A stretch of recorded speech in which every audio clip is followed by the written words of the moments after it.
And we're live, rocking and rolling on the live Streamio. Musical Aviator, already in with, stupid behaviour in Melbourne regarding COVID-19. Security guards at the hotel where people were being kept in quarantine, apparently shagging the people who were in quarantine and contracting COVID from the people who were in quarantine, and then giving COVID to their families, who then gave it to other people.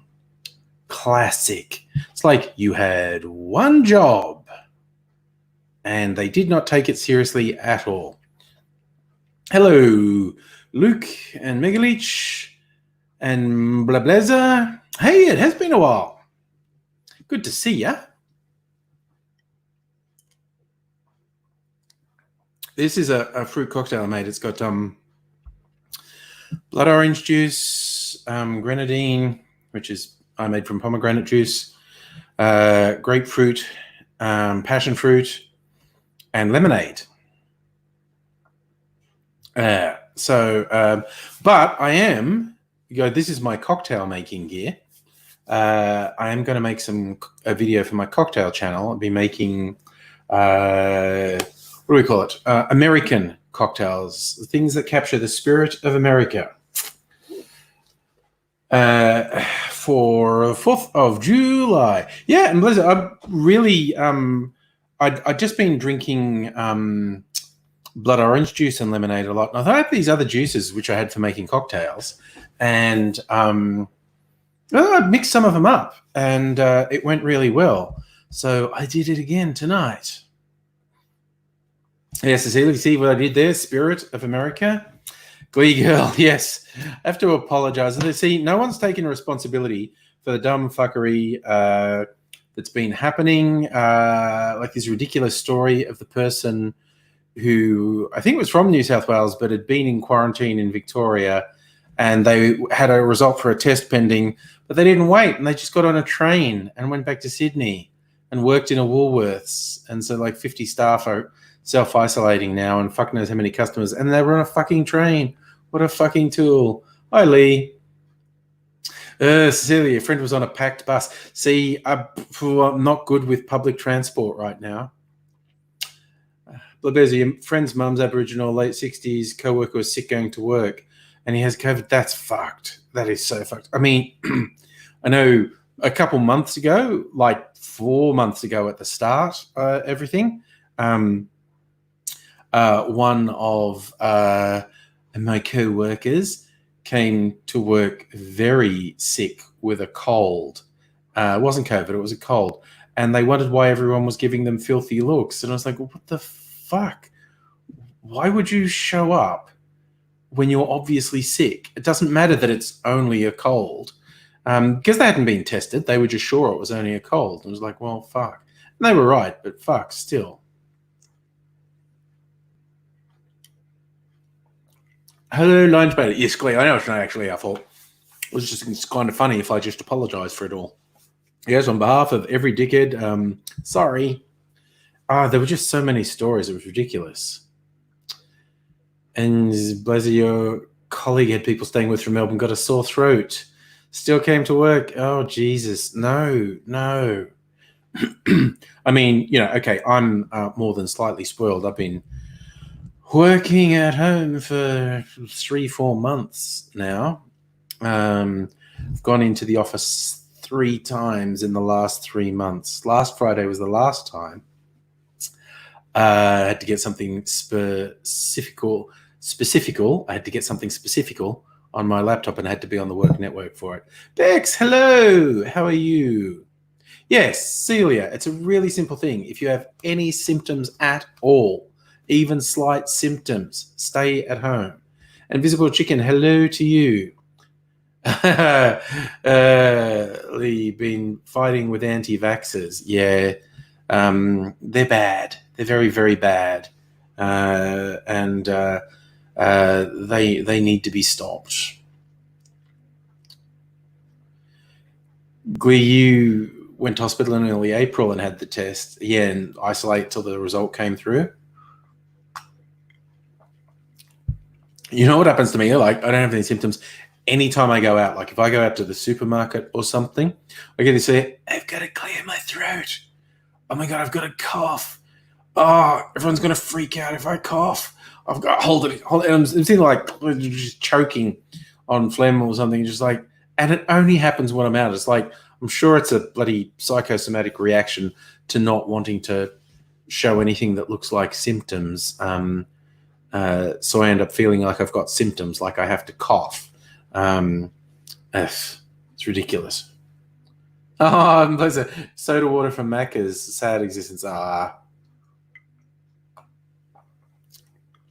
Just get yourself some supermarket lemonade and some fruit juice, and you have a sparkly, bubbly drink. It's a real treat. Line Spotty, you start coughing if you're in a crowded area, but don't feel tension until you let yourself know it's your Tourette's. Yeah, dude, I reckon. I'm glad you weren't really conscious of it, but I think you only have to cough in public for some people to get a bit weird. And in Melbourne at the moment, it would definitely be a thing. So I've got to make a final decision on what cocktails I make for 4th of July. I'm thinking East Coast, West Coast, and South. So like New York type drink. And for me, it's like a martini or a Manhattan. I suppose Manhattan because it's actually in the name, and I don't think I've done a Manhattan on my cocktail channel yet. So that seems kind of obvious. Still got to make a final decision on the New Orleans cocktail. Betty Willoughby, hello to you. Oh, God, you caught a cold when you were in lockdown. Yeah. Yeah. You don't want to go out with symptoms. It's like, dang. MB. Oh, good. Yeah, the good old days of picking a username in 2006. Yes. All right, I'll go with MB.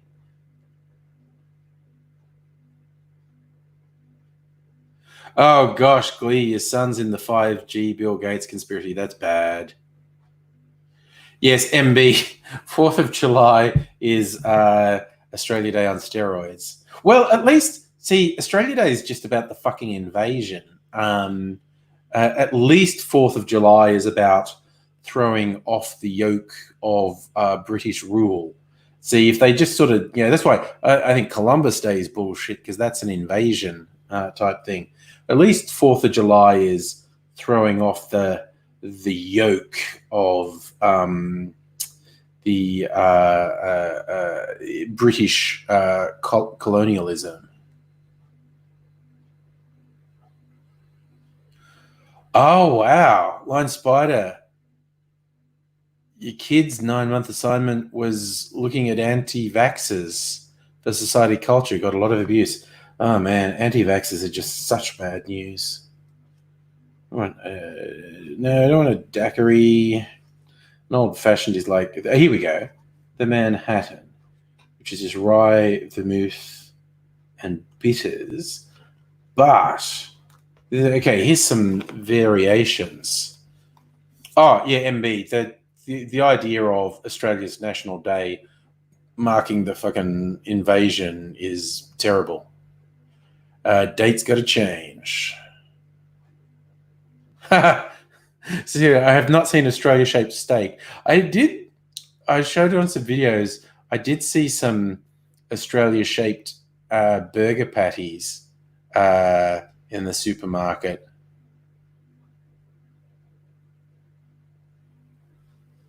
Yeah, the date definitely needs to change. So these variations: a reverse Manhattan, which is lots of vermouth and a little bit of whiskey; a boothby, whiskey, vermouth, bitters, and champagne. That's a sophisticated one. Marconi Wireless, Applejack and vermouth. A Brooklyn instead of a Manhattan. Whiskey and dry vermouth and maraschino and Amer-Picon. The Saratoga is rye whiskey, cognac, vermouth, bitters. And a Green Point is rye whiskey, sweet vermouth, yellow chartreuse, Angostura bitters. Ooh.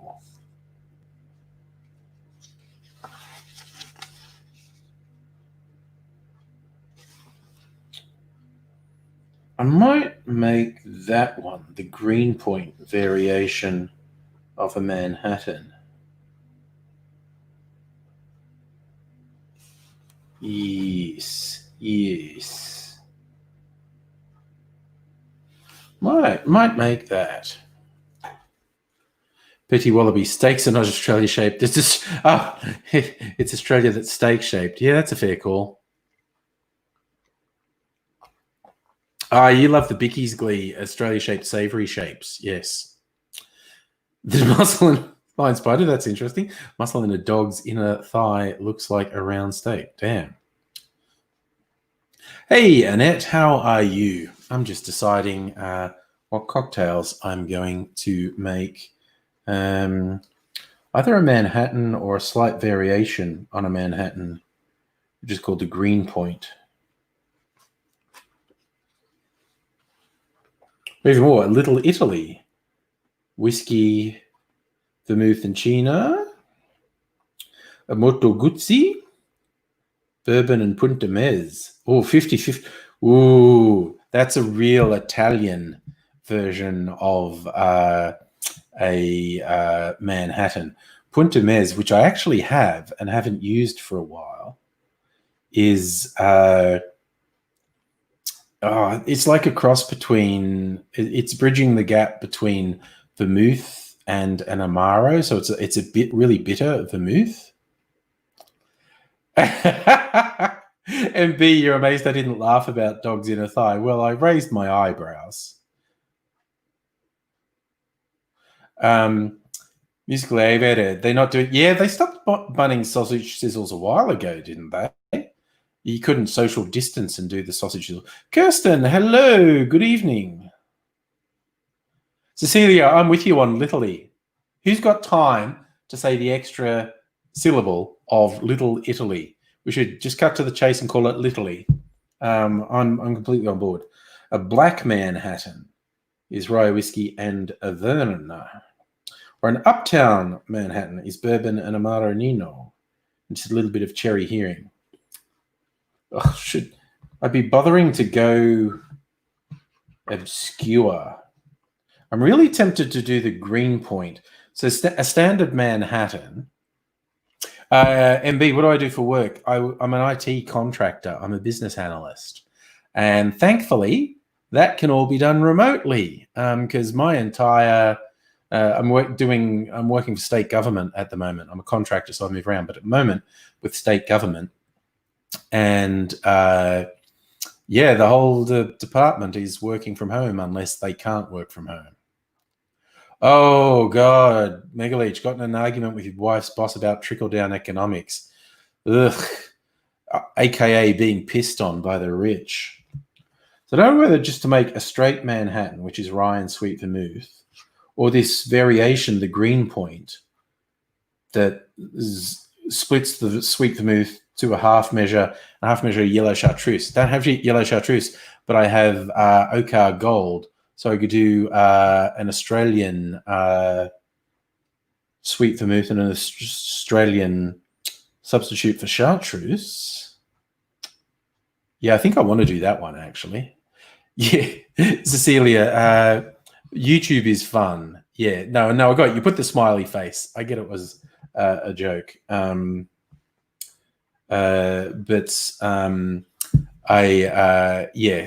is fun. Other stuff is work.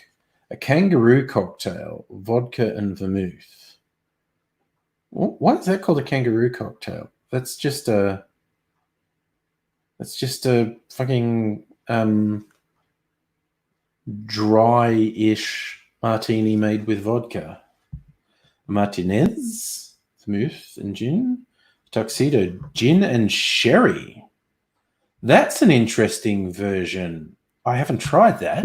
That sounds like an interesting version of a martini using sherry instead of vermouth. Maybe.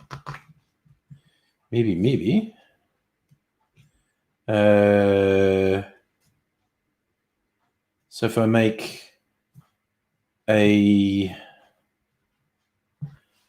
Manhattan for the East Coast, a pina colada for the West Coast because it's the home of tiki. And I'm going to decide which New Orleans cocktails to do. Hey, Brett, there should be an official apology to Country Victoria for Melbourne's code. Ugh, dude, it sucks, dude. It absolutely sucks. Made us, everyone, pariahs all over the place. It's really not good.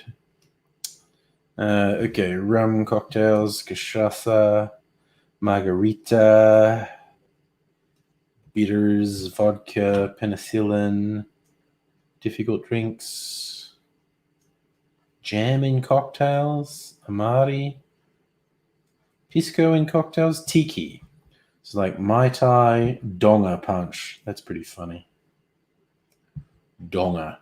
A test pilot, rum, Cointreau, falernum, lime juice, bitters, absinthe, a swizzle, rum, sugar syrup, honey syrup, allspice, absinthe, 3 dots and a dash, a zombie, a jungle bird. What's the history of a pina colada? That's what I want to know. Absinthe is, I'm a fan of absinthe. Absinthe gives a great flavor to a drink. Yeah, Brett, obviously us lepers of Victoria can't travel anywhere at the moment. So hopefully this is just going to be all under control by the end of the month, like taking pretty strong action. And if we don't get improvement in 2 weeks, well, yeah, it's that'll be bad next week. Maybe by next week. I don't know when they'll have the sort of benchmark to go if we don't get improvement by here, or worse still, if it gets worse. If it continues to get worse for the next week, I think we'll get stricter lockdown. Because we are right on the edge of it getting out of control. I think we've like just caught it in time. We can bring it under control.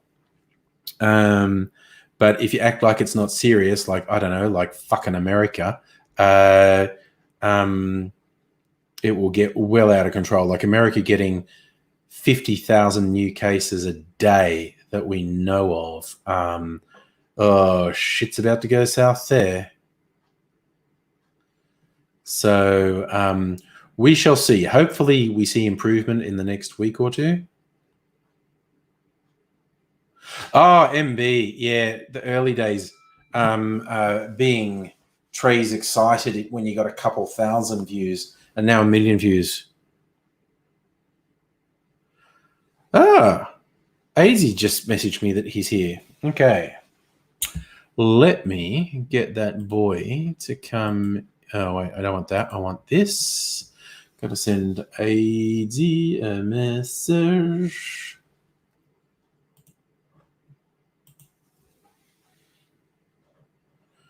Alrighty.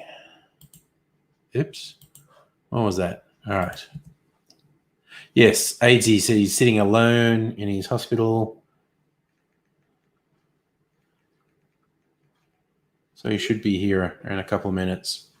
Sitting alone. Well, he's not alone. He's in a 4-bed ward, but he wants to join us. Oh, okay. Cecilia, yes. We have the military as in logistics, not soldiers with guns.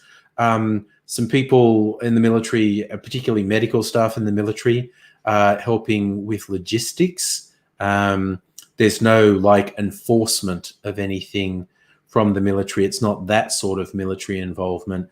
It's just people who are in the armed forces helping with some of the logistics, because we're doing lots and lots and lots of testing.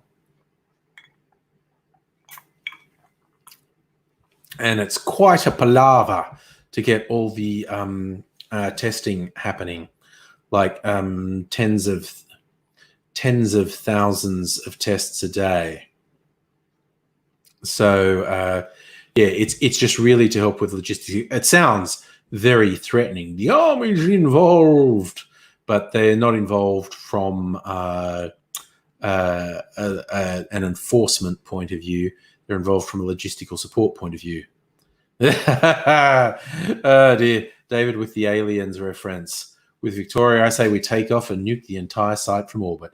Only way to be sure. Yep, we deserve it. There's been some very funny memes. And what was particularly funny is when West Brunswick got isolated.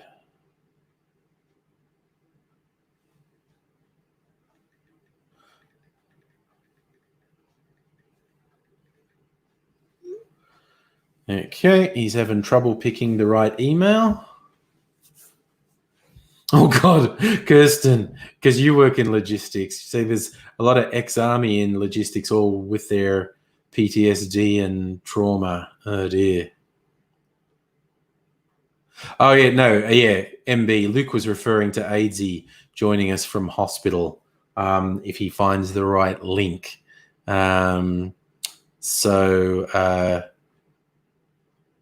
Oh, MB, you have a friend who's a youth worker as PTSD from military. Military will do that to you. Military will really do that to you. As Mrs. Angry, who's a counsellor, a psychologist and a counsellor, and she has some very clever techniques to help people with PTSD because she works for, again, the government health department, Southern Health, and there's a lot of people in her area who are refugees, people who've fled wars, who've been in conflict zones, who've been tortured, have had family members killed. So, yeah, it's pretty stressful. MB, what's he in hospital for? What isn't he in hospital for? This time is because he basically had... well, let's see, what was causing his... again, it's hard to pin down. He was falling down. He has just a whole battery of chronic illnesses.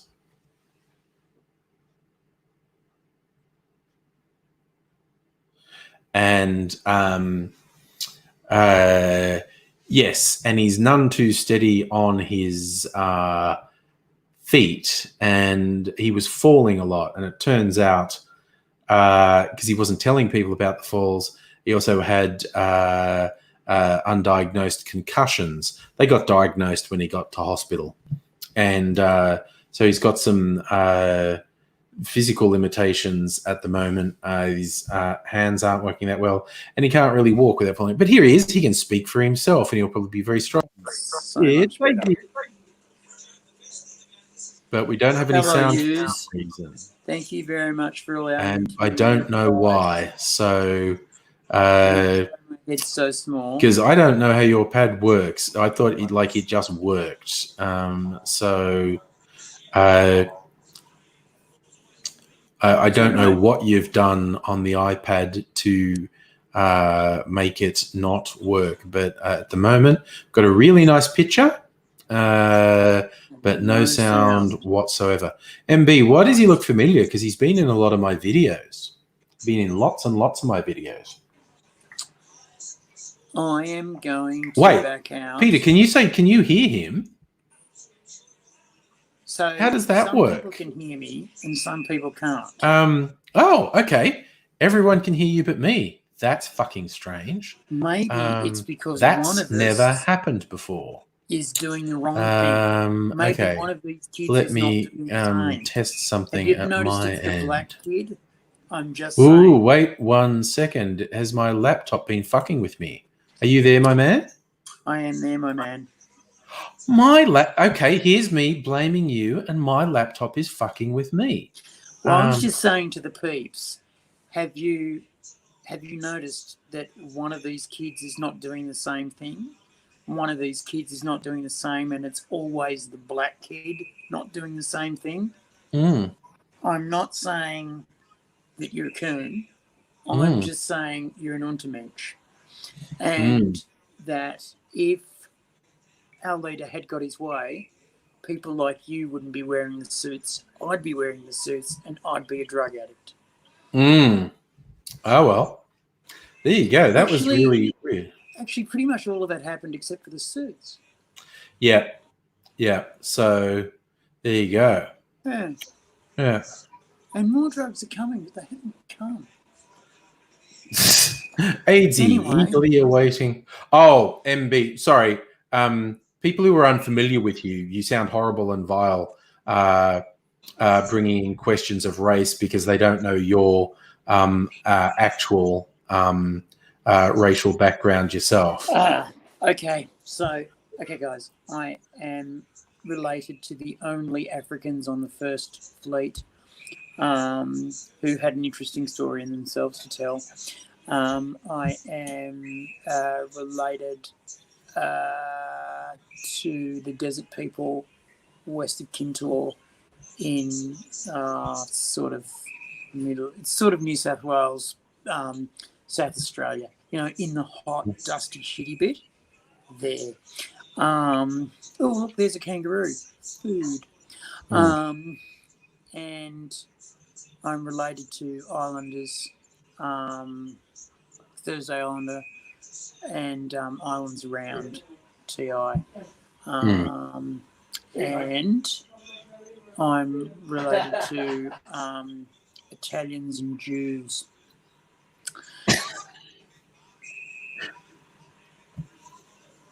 No Asians, though, which disappoints me because I was trying to collect the set. All right, mixed race.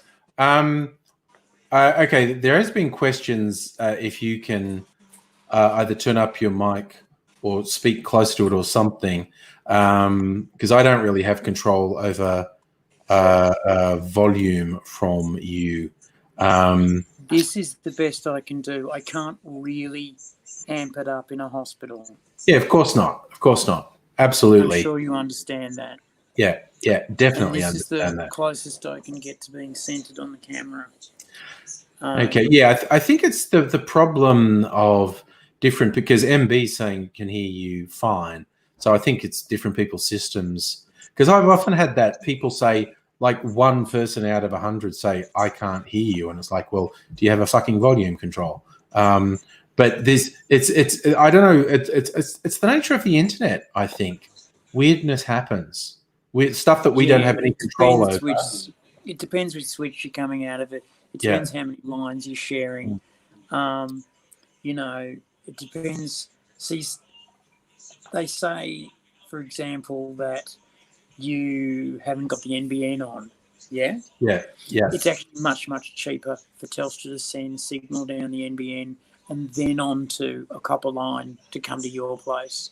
When they're supposed to send your ADSL signal down a copper line all the way.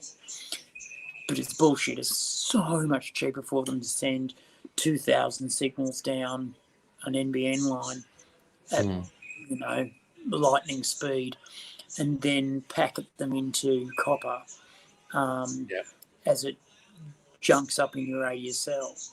And as a result, what you get is train delays, which I get with Angry all the time. I get these lags which turn into delays. Yeah. Because remember, I'm using a guest Wi-Fi on a hospital. So this is a miracle. I think StreamYard's done a fucking wonderful job. Because the fact that you're getting sound or picture at all from a guest server on a hospital is spectacular. Looks I good. also happen to know that we are about 400 metres away from a switch. That does not suck when it comes to Wi-Fi. And I also happen to know that switch is almost wholly glass because they didn't want to bother anymore. It's so much easier to take a glass fibre, which is not going to break, stuff up, corrode, warp, do anything wrong. And here's some fine people to give me some tablets. No. Oh. Here's my name tag. Miss Ellen. We'll just give AIDS a little bit of privacy while he talks to the medical staff. I'll switch his sound back on when he's done. Here goes, necking that. Thank you very much. Oh, good, you got that. You want to do another check? AIDS necking the evening medication. And you're absolutely right, MB, about technology generally, NBN specifically, being a class barrier. Yeah.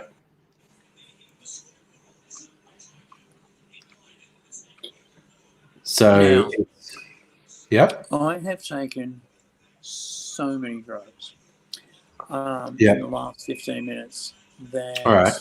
I would be surprised if I will be with you at the end. That's of okay. the podcast, but I will be much, much more entertaining. Yeah. Well, we'll take it as it comes, I reckon. I think we should take it as it comes. And I would also like to say that today is my Independence Day. Fair enough. In fact, that's what I'm making. July 4, American Independence Day. July 2nd, AIDS Independence Day. Yeah. Because I'll tell you this much, guys. For the last 3 days, I've been in what's called the doghouse because I managed 6 falls in 2 days. Now, as far as I was concerned, 2 of them were freebies because I fell out of bed in my sleep. And that wasn't my fault. You can't fault someone for falling out of bed in their sleep. Mm-hmm. But the staff managed to. And so it was determined, because I put a fucking big gash on my leg, that I might have been self-harming. So I've been eating off plastic knives and forks on the floor as the dog that I am. And nurses don't punish people, but they have their little ways. Yeah. And I've not been allowed to go to the toilet by myself, and I'm to be supervised from not more than a metre away. That can be awkward when you're on the toilet. And when I'm showering, I'm not to scrub certain parts of myself. That's to be left to the nurses. That can be awkward as well. Yeah. So today, because I did so well in physio, and because I haven't had a fall for more than 36 hours, I got everything back. And I'm now allowed to stand, walk, and sit on my own in the room. And tomorrow I'm going to get my bed raised so that I'm not sitting on the floor. This is why it's all very awkward now. It's because I'm sitting on the floor. Sorry, you've just been called out. Our friend Mr. Blumenstein is in the chat, and he just said, honestly, if the nurses have seen Code Grey, anything and everything they do is fully justified. Blumenstein, don't bring truth into this. I was telling a good story. I was getting people on my side, and you've just gone and unvarnished the carefully prepared public relations package that I was forming. Yeah. Like people like. People like public relations sound bites. They do. Yeah. Blumenstein. Yeah. I go through it. Also, just those MB. I need you to do some graphics for me. Blumenstein. We're soliciting him on. Yeah, solicit him in public. Why not? Okay. Yeah, I need you to do. I need you to do some graphics for me for a. Well, it depends how much you want to be involved, but I need a title card, and I need maybe some slide cards. But it depends how much you want to be involved.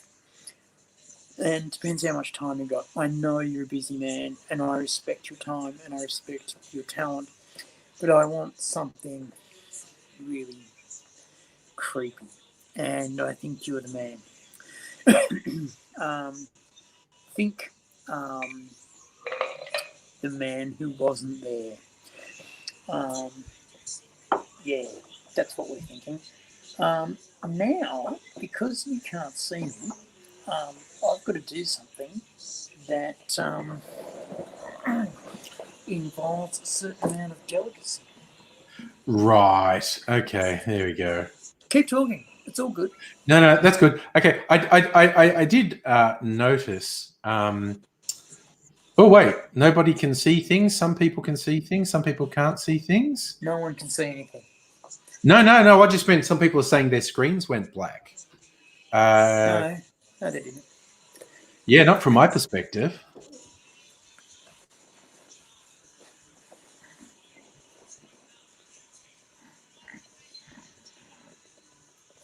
Oh, this is ridiculous. Okay, refresh. Not yet. Okay. No, it's just some people were having technical problems, and apparently refreshing the stream brought it back. So there you go. I was just noticing also, MB, you making jokes about self-harm that, as you pointed out, is a coping thing because it's something you experience yourself. That's also on board with why our AZ is rather cavalier with references to race and the queerness, quite honestly.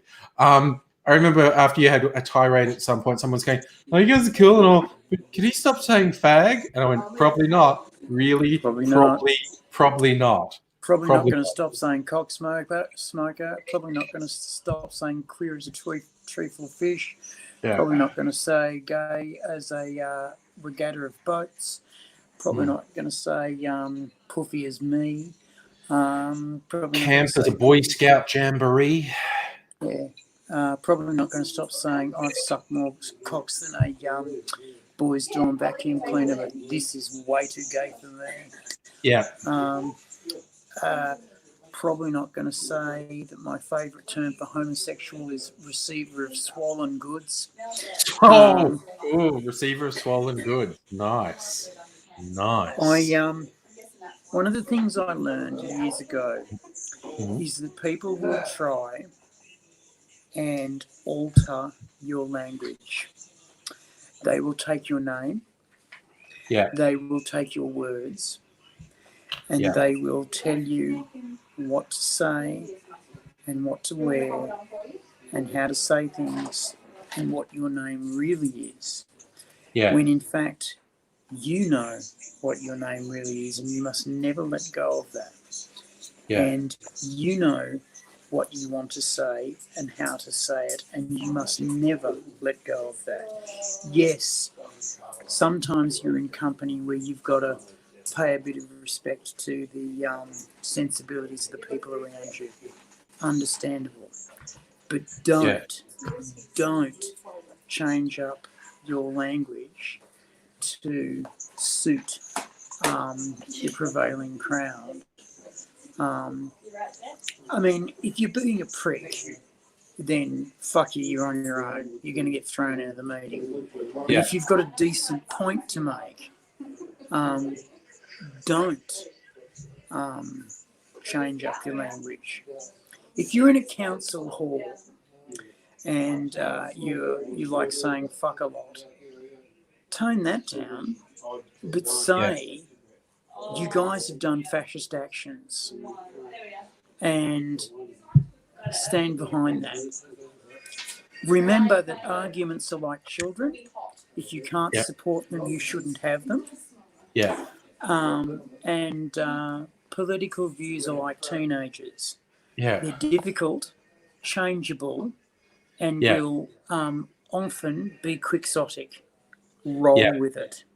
Yeah. Don't fall in love with any one political party because they will let you down. Absolutely. However, understand which political parties are evil incarnate and don't let their siren song suck you in. Yeah. So don't change your language. Don't change your language to suit people. Learn as much language as you can. I'm in hospital I know as much about anatomy as I possibly can. Why? Because when they're fucking with my system, I want to know why and how. I know as much about medical drugs as I possibly can because I want to know what's going to do to me. I know as much about medical practices as I can. I like to know what the acronyms mean. I like to know what the processes are. I like to know what the processes mean. I don't like to just leave the tests to what the doctors think. I want the doctors to go through each number with me and tell me what it means.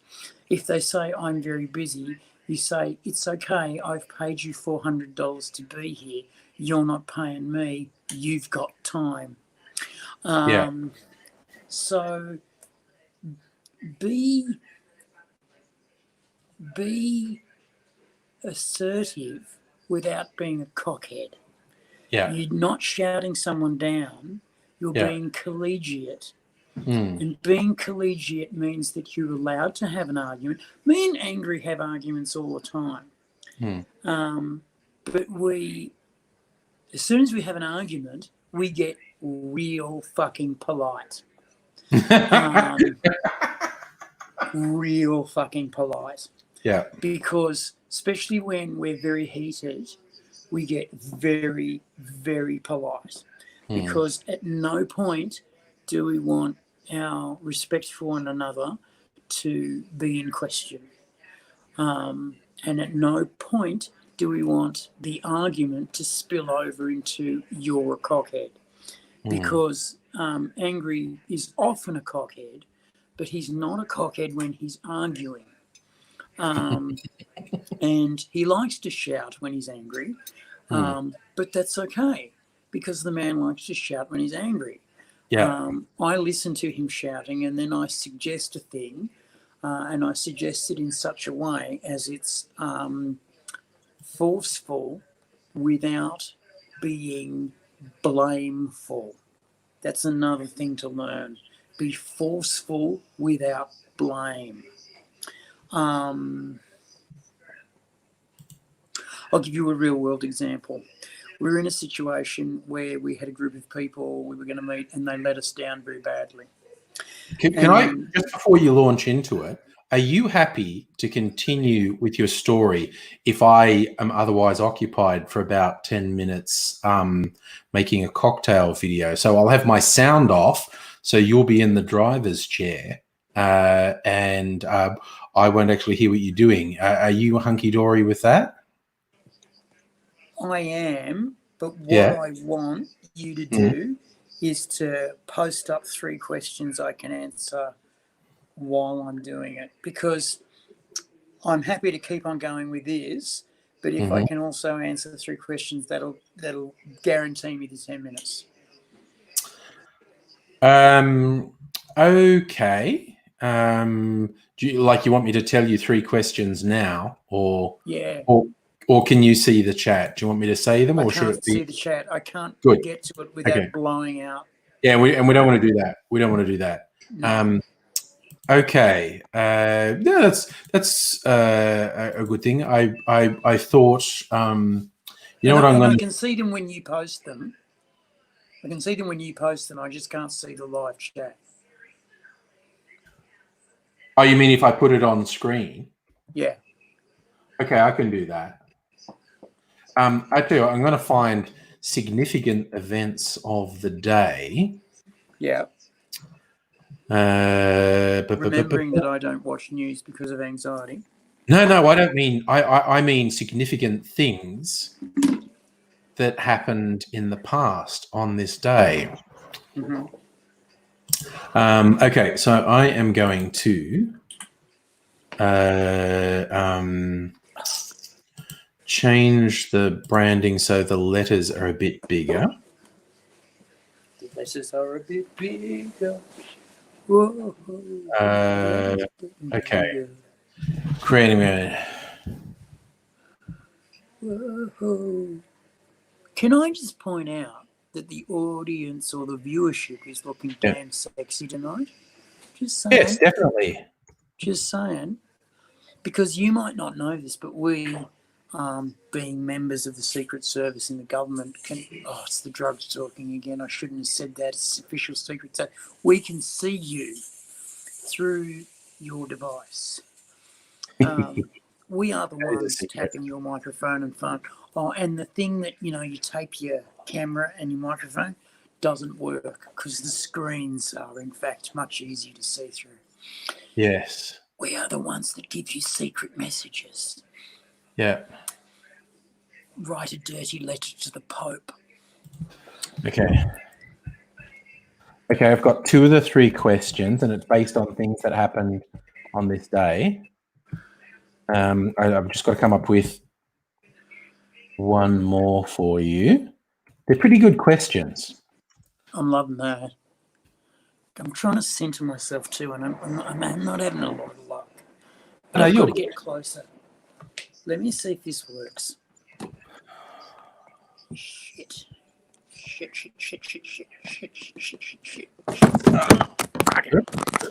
Bugger fucking damn. Everything was fine until you tried to change something. Okay, let's try that. That's yeah, better. How you doing? That's better. Can you hear me? That's better? Yeah, that's better. I'm closer and a bit wonky. But if you put me in noir, I'd look pretty good. Oh, I had a shave today too. Did you notice? Oh, that's nice. Sexy going on. Yeah. But they took my razor away in case I self-harmed with a fucking safety razor. Ooh. Anyway. Do you know who, okay. Do you know who Jerry Hall is? Yeah, she rings a bell. She was a wife. She was involved with Mick Jagger. Yeah. She was famously in the Brian Ferry film clip, Let's Stick Together. She was. And she was now still looking pretty hot. Yeah. She's now fucking Rupert Murdoch. She's up for murder. She is fucking Rupert Murdoch, which is worse than being up for murder.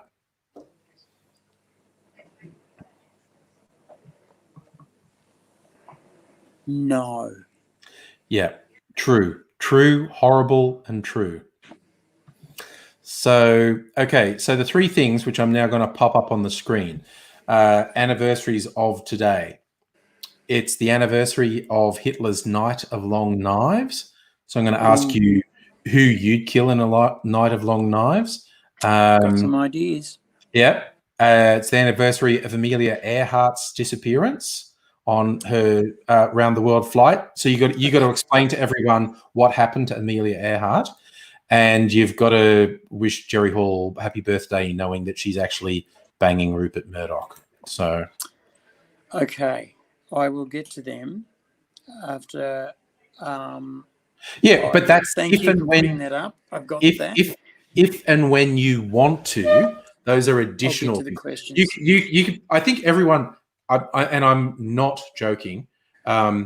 Everyone loves your hospital stories. I'm just saying. Everyone loves the hospital stories. So you can probably go with hospital stories for as long as you want. Trust me, I've got a lot of hospital stories. As you can see, I'm in the game. People keep on asking me, do you want to wear your own clothes? And I go, fuck no, I don't want to wear my own clothes because I don't want to spill shit on my own clothes. I want to spill shit on hospital clothes.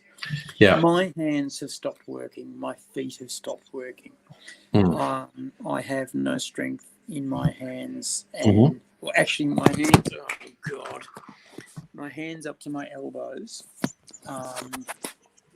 and my feet up to my knees have no sensation in them except for pain, skies, and heat. So I know if I'm touching something, if the heat changes, and sometimes it digs into me and hurts. So isn't that wonderful? and I have been relearning how to tear open packets of sugar. I've been relearning how to press buttons. Yeah. You have no idea how hard it is to text message when you can't Oh, I press a bet. button. I bet. I try and press the microphone button and get And even that's hard. Yeah. L or X or Yeah. it's just very frustrating. And sometimes out of my hospital ward you'll hear fuck, Jesus, fuck. Well, MB thought you. it would be kind of funny if there was someone in a neighbouring bed, like in their last breath, loved ones gathered around, and they go, "Is someone talking about sucking cocks?" So, you know. That's happened. Yeah, that happened. Anyway, look, you are now in the driver's seat, man. I'm actually going to leave my screen on, but I'll turn my microphone off. So it's now up to you to regale the fine and wonderful, and may I say, sexy people who are in the chat. All right. Good people in the chat. I won't know what you're saying. I'm going to answer these questions when I get to them. I'm going to regale you with thoughts of wisdom about speaking, speech, and freedom. Freedom is actually, and I know this sounds weird, it's a state of mind. And you go, no, it's a state of not being chained up in a road gang or being made to do slave work. And whilst that's fair, I know life prisoners who are totally at peace with themselves because they've mostly turned to Buddhism or Buddhist tantrism and have gone, I'm not going to worry what's beyond these walls because this prison is my whole universe. My whole world is this. I can see Tuscany on the TV. I can see penguins on the TV. And I can see the prison yard under my feet. That's where the grass grows. I can play football with the guys. Actually, no, they don't allow contact sports. I can play basketball with the guys. I can lift weights with the guys. Unfortunately, I have to be in a gang because that keeps me alive. Or I have to be very strong. But I am in this hospital cell and it's a bed. It's 2.5 meters by 1.5 meters high. Come on in. How are you doing? Good. That's good. My name's Liam. Hello, Liam. I'm one of the doctors here. I was just coming by to have a chat and see how you're going. I'm going okay. Going all right? I'm going okay. Good. I'm in quite significant amounts of pain. Okay. And I'm not blaming anyone for that. Yeah. So I want to check. I'm not interrupting a phone call. No, I've got a live video going. Okay, sure. Don't you be worried about that. Sure. Yep.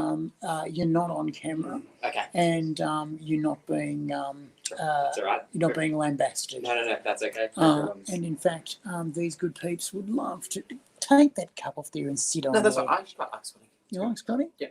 Okay, if you're happy with that, then Very I'm happy with that. Good. Okay, yeah. So I'm in quite significant amounts of pain, but I'm slowly getting more control over my feet. Yep. My hands are not coming along as much as I'd like them to. Sure. I need my hands to write. I need my hands to do stuff. Okay. And every time I move my hands on my feet, they hurt.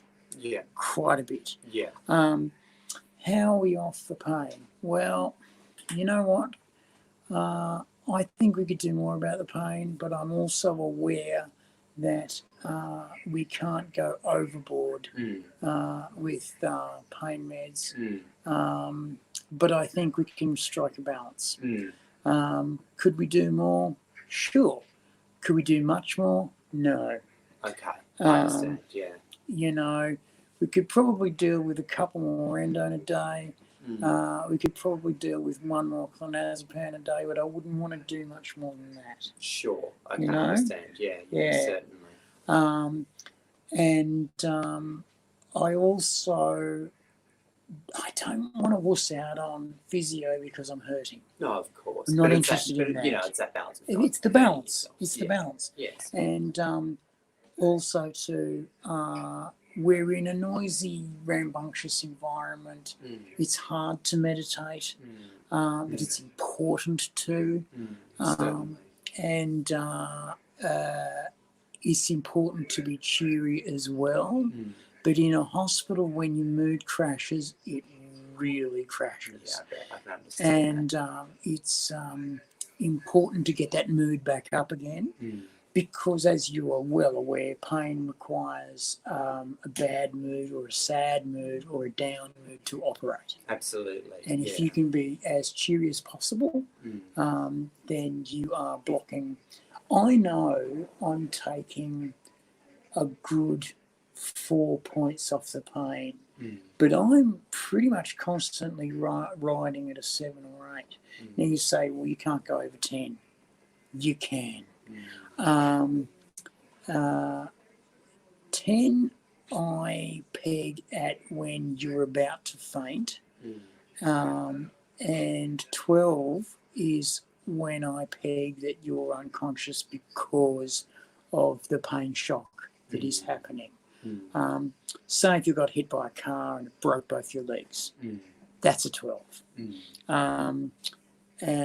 Say if you woke up next to your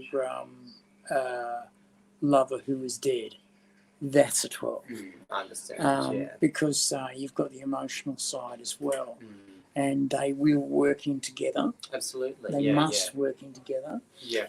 And so in order to be, and of course, after years and years of drug abuse, which came about because I got arthritis, I asked them to deal with the pain. They didn't. So I went, all right, I will. And I went on codeine to do it, which worked great.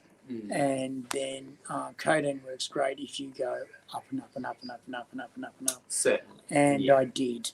And I was eating a lot of codeine.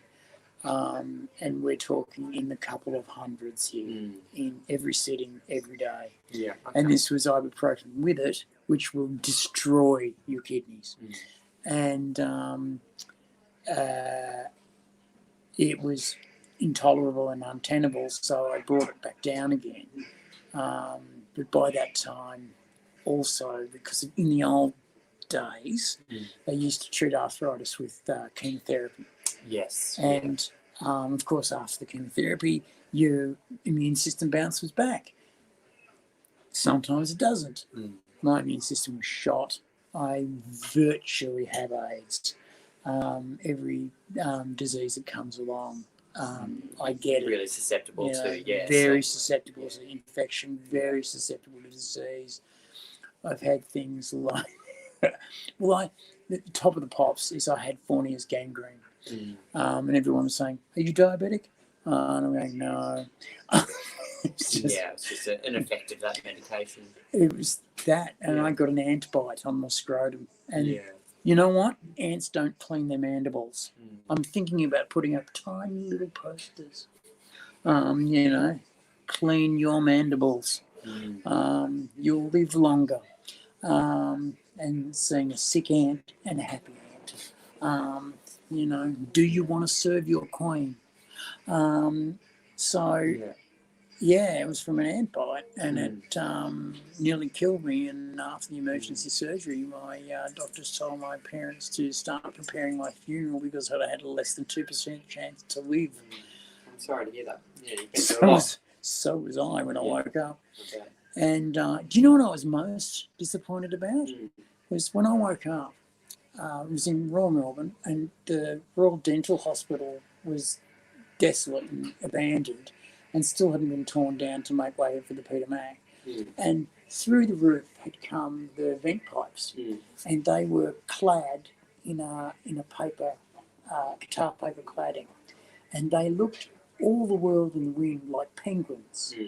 I couldn't for the life of me remember the word for penguin because I was on a mixture of drugs, including really affecting your thinking. They really were. Yeah. And I said, look at the flappy dogs. And no one would look at the flappy dogs. And I was going, they're right there. And everyone was looking at me like they knew something I didn't. And they did. At that time, yeah. And that pain was managed fairly well because it had to be. We're managing pain okay here, but I think we could probably just do a little more, but not too much more. Okay. I'll go and have a read of the notes and things and have a look at what's going on. And yeah, we can absolutely keep chatting about that. Sweet. Yeah. Alrighty. Very nice to meet you. Very nice to meet Later you. on. I hope you enjoyed my chat with the doctor. When you're in hospital, people come in and chat with you all the time. Happens. Freedom is in your head. Joy is in your head. People say they lose their temper, they lose control. Stop trying to control. Control is a myth. Control is a thing that mostly religions of the book, we're talking Judaism, Christianity, Islam. Control is a thing that comes out of those traditions. And what it's from is humankind's first fear, which is chaos. People who lived in caves and had to hunt spiky animal for dinner basically realised that they could be killed every day by a lightning strike, flood, fire, spiky animal, angry wife, other humans with sticks. And it was a chaotic world out there, and they tried to make patterns happen. Hello, no, don't be sorry. Love and obs. I think we should do obs while we're chatting. I was talking about chaos and how the first peoples were afraid of chaos. Can he hear you right now? Yeah, they can hear me fine. They can see the cuff, but they can't see you. And I'm not going to name you because unless you want to be on. No, I didn't think you would. Anyway, so people were afraid of chaos and they tried to make patterns. This is why we have stars that are named. This is why we have seasons that are named. This is why we had shamans to tell us that everything would be all right. And out of anti-chaos grew religion. There was a god of thunder. There was a god of floods. There was a god of fire. And these gods you could ask nicely not to fuck you up today, please. And if you did the right actions and the right sacrifices, they wouldn't. Then out of that came the monotheistic gods of the book, and they controlled everything. And you only had to pray to one God and they would control everything. And this idea of control, you have dominion over nature, is in every single religion, Judaism, Christianity, Islam. Well, you don't have dominion over nature. You just don't. If you've ever been dumped in a New South Wales way, you know you have no control over nature at all. If you've ever seen a bushfire approaching, you know you have nothing to do with control over nature at all. If you have ever been in a flood, you know that nature owns your ass. If you've ever had a funnel web spider chase you, you know that nature has the upper hand. Sharks live in the sea because that's their house. If they came on land, then I can imagine we'd thump them to death. But if we go in their house, well, so many surfers that have got bitten by sharks, thank you, have said, I don't blame the shark and I will go surfing again. Because they knew that that's the shark's house and that's what you get. So people grow up with this idea in the Western world of control. And control is, I'm afraid to say, the enemy. You try and control yourself, you try and control others, you try and control your world. Well, let's flip that and go, rather than control, I'm going to entice, I'm going to encourage, I'm going to convince. I'm going to convince other people to do what I need them to do. Why? Because it's going to be in their best interests as well. And I've got to make that commitment that every time I want someone to do something, it's got to be for them as well. They've got to win something out of doing something for me. And you'll find that they'll come back and do it again and again and again and again. And it'll be cheaper and cheaper and cheaper and easier and easier and easier because you're not a cockhead.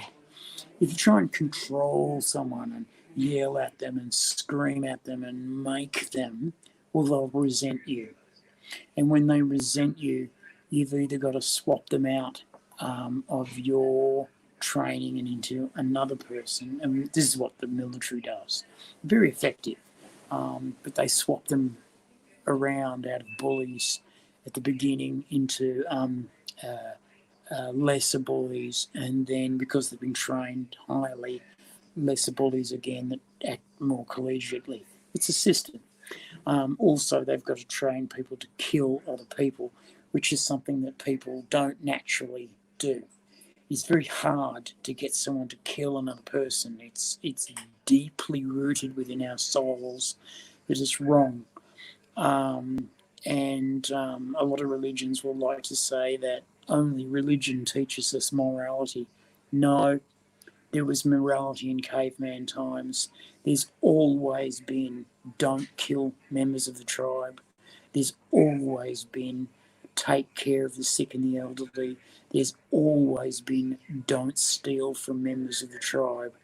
There's always been versions of the Ten Commandments in all societies throughout history. You've always got in trouble for killing people. You've always got in trouble for stealing stuff, for cheating, for lying, and for generally taking the taxes. Yes, tribes didn't have kings, but they had everyone to feed. And if you stole portions of the kill for yourself and no one else and didn't share, well, you were stealing taxes, because that's what taxes is. It's for everyone. So I'm trying to get across the point that control is a thing that will teach you that I have to control what I'm thinking. No, think what you're thinking. The boss is a cockhead. Great. The boss is a cockhead. But you know what? That doesn't have to hurt you. What you then do is you go, why is the boss being a cockhead? And you'll often come back, well, he's just a cockhead. No, there's a motivation behind it. There's a motivation behind it. Is he doing it because he wants control? Is he doing it because he needs respect? Is he doing it because he's had childhood problems? Hello. Sorry, I didn't mean to interrupt again. I was just going to quickly stop by and let you know the nurses actually had given a second dose of clonazepam, which was actually by accident this evening. So I think you had one just prior to 6 p.m. and then a second one just recently at about 8:45. So I thought I'd let you know. And we'd obviously like you to let us know how you're feeling as a result of that, because obviously that plays into. Okay. I hadn't known that. I wasn't aware. That's okay. That's why we wanted to stop by. Because I know that I'm due another endome, but I was going to have that later. Yeah, certainly. Well, and you let us know. I thought I was going to have the clonazepam Oh no, I decided to have it a little earlier tonight. Yeah. A second dose. Yeah, so I think you had one just recently, about 8:30 or so, 8:45. Yeah. But there had been one a bit earlier, which just hadn't been correctly documented. Oh, okay. So you let us know how you're feeling as a result of that. Well, I'm feeling a lot less anxious. I can tell you Good. that much. Okay. Well, I'm glad to hear that. That's Um, yeah. So I just thought I'd stop by and make you aware of that, just because you Okay. were mentioning, some of those medications. So Well, I mean, that's kind of working. good. Okay, I'm glad to hear that. So, I'm glad it's helping. it might be something we should look into as a Yeah, ongoing thing. yeah, certainly. Yeah, 1 or 2 extra endos would be a good thing Yeah. because I can then spread them out a bit more. Certainly. Yeah, Understood. because I don't want to have them bunched up. No, 'Cause of course. the idea is I'm not looking to get stoned out of my mind anymore. No, I very much understand. In the old days, I would have, Mm. but today, no. Mm. And even in the old days when I was dealing with the arthritis, the idea was never to get stoned, though the high was It was quite to deal with the pain. the high was quite pleasurable and not unwelcome. The idea was to take 6 hours off Yeah, because my mind was using tricks to stop the pain all day, and you just needed a break. and I needed the break Yeah. because my mind was frazzled. Yeah, I And understand. when you're trying to write or think or do a meeting or something, and you're using a third of your brain power to shut down, not to shut down, but to ease To put enough away that pain to keep going. Because you can't break down in the middle of a meeting and start crying and go, I want to go to bed. You've just got to keep going. And to do that, you've got to calm your nerves. And so I would go, okay, nerve, I've listened to you. Thank you for your work. But I've got your message now. I'm going to move on. And you go around your body doing that. But you've got to keep on doing it. Yeah, certainly. Well, I'm glad that's made you feel a bit more relaxed. Hmm. Okay, so I have to run off, but I thought I'd just pop up quickly and let you know that. All right. Okay. Nice to meet Well, you. think about those other changes too, because Yeah, I think certainly. they might help, and Yeah, will do. I think I think they'll be valuable. Yeah, I certainly will do. I'll see you later on. Thank you. See ya. Unzo, your mind is not a product of. Okay, you've been taught how to think, and you've been taught how to speak by others. It's just a fact of life. But you don't have to stay in that zone. You don't have to stay in, I have to do these certain things because they are good. I have to do these certain things because they are the only benefit to society, right? You can enjoy yourself in ways that society doesn't like you to enjoy yourself. As long as you're not hurting yourself or others, fuck them. Do as you please. You don't have to think the way people tell you to think. And you think, oh no, I don't do that already. But when you go to work, you're wearing clothes that you don't want to because that's what's expected. And you're using language, buzzwords, slogans, and terminology that is ridiculous because that's been handed down from the top. You're doing work that you think is stupid because that's what the boss told you. And so your brain goes into this cognitive dissonance. How many people come home from work completely drained? Well, I can tell you now that when Angry and I finish work, we're buzzing because the work we do is so much fun. We've come out of places really buzzing because it went so well. And I don't think we've had a day doing the work that we do, where we went, well, it's fucking shit, blah, blah, blah. No, we come away feeling refreshed and happy. I usually can't sleep after doing one of these for hours because I'm feeling pumped up and I'm feeling great.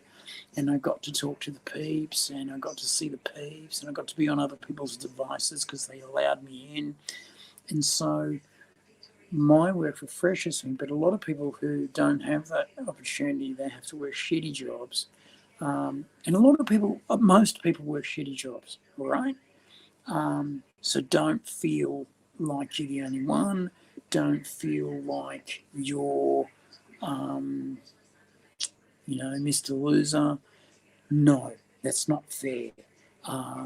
Me and Angry trained for 30 years to be where we are, okay? I did it in poverty. Angry compromised and went corporate, and then spends his nights. He did night school for the 30 years, and that's a hard fucking road. I went on the government arts grant, also called the Dole, for a long, long time, and then I got crippled, so the arts grant keeps on coming in. But I like to give back as much as I can, so that's why I do this, that's why I do coaching.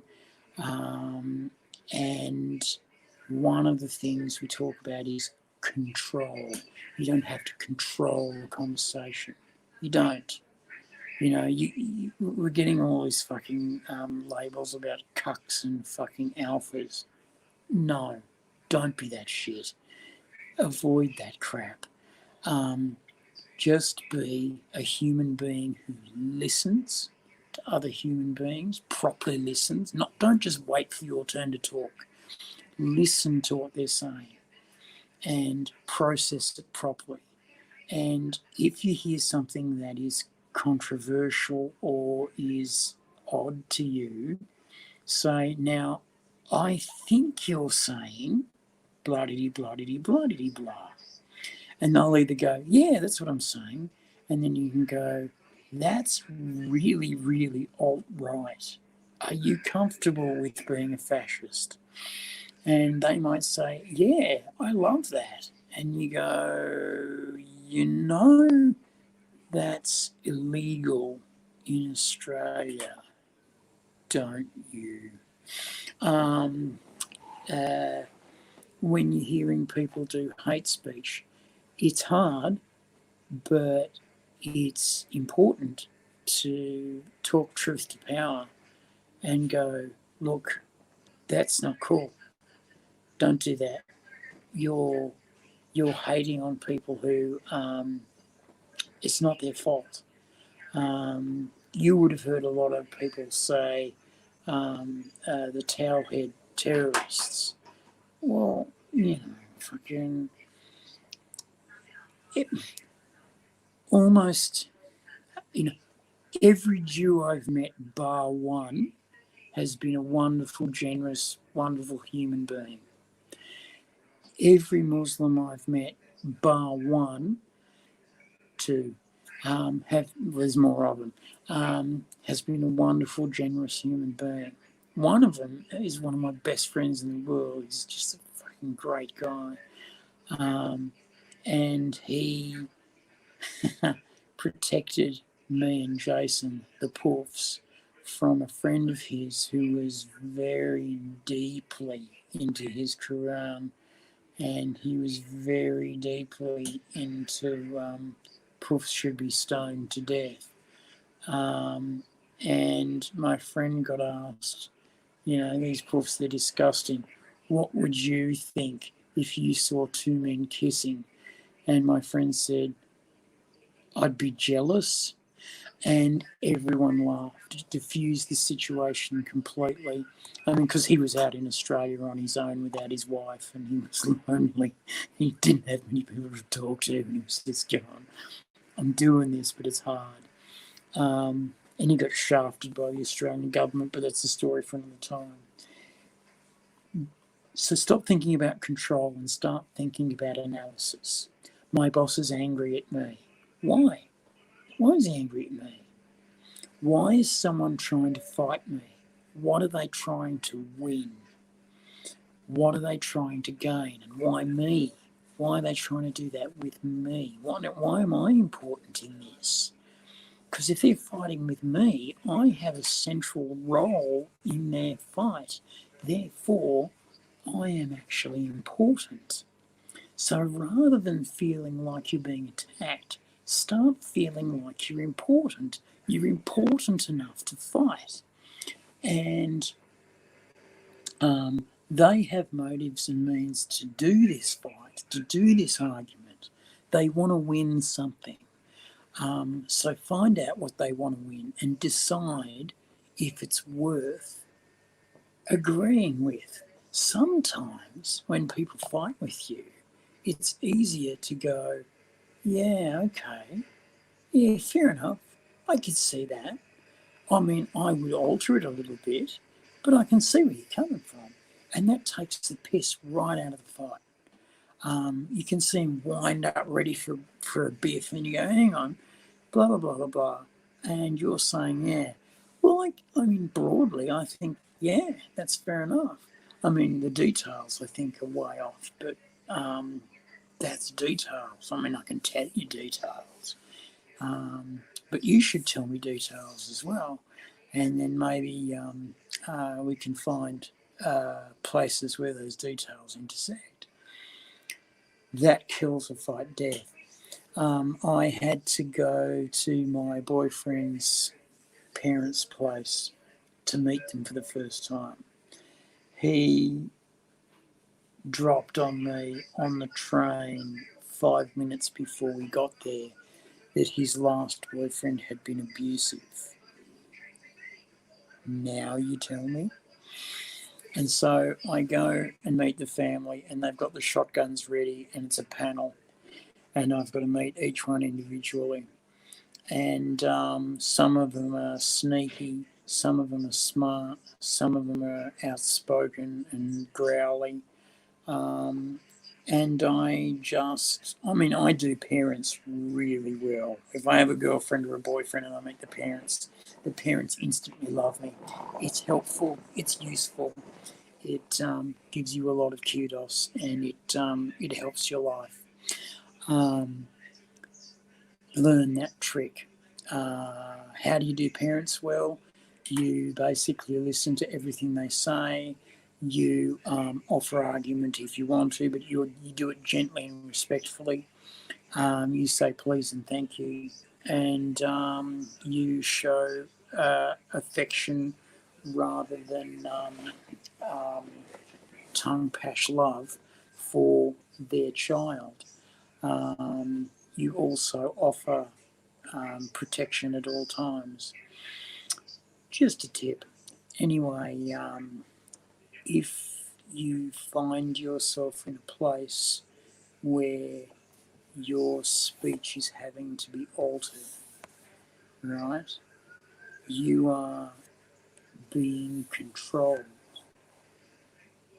You don't have to be controlled because you don't have to play. You don't have to be involved in the win-lose game. All right. We have a legal system which is very adversarial, and we have the prosecution and the defence.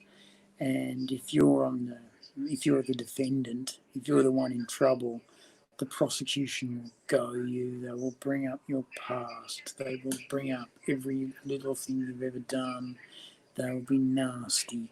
They'll be bullying. They'll be badgering.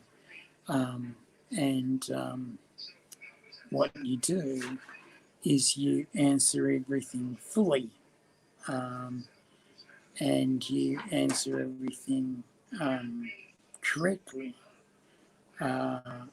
And when they stop you, you say to them, look, no, that's not what the question that you asked was the answer to. The answer is more full than that. And if they say, no, you've just got to answer the question and stop, you go to the judge, Your Honour, I gave an oath to give the truth, the full truth, and nothing but the truth. The full truth is not being heard. I've got to get the full truth out, or I'm perjuring myself. And a lot of times the judge will go ahead. and then you can get the rest of the truth out. Because the lawyer's going to go, I want you to talk for as much as I want to hear, then I'm going to shut you down. And people still fall for it. People still go, oh, okay, the lawyer shut me down. And when you get into a courtroom, they're built in such a way as the judge is all the way up in the gods, and the lawyers are basically players on the stage, and it's, pageantry and fondness in an extreme degree. There have been countless times when people have argued with a parking ticket and gone to court, and when they get to court, all the theatre of court gets to them and they go, guilty, I'm very sorry, here's my checkbook, I'm just going to pay the fine. And happens all the time. So control, why let go of control? Because you want to win, right? What you're going to do is an uka jiu-jitsu move, is you're going to let the motion continue. When someone's trying to stab you, you get out of the way and then you pull their arm to let the motion continue.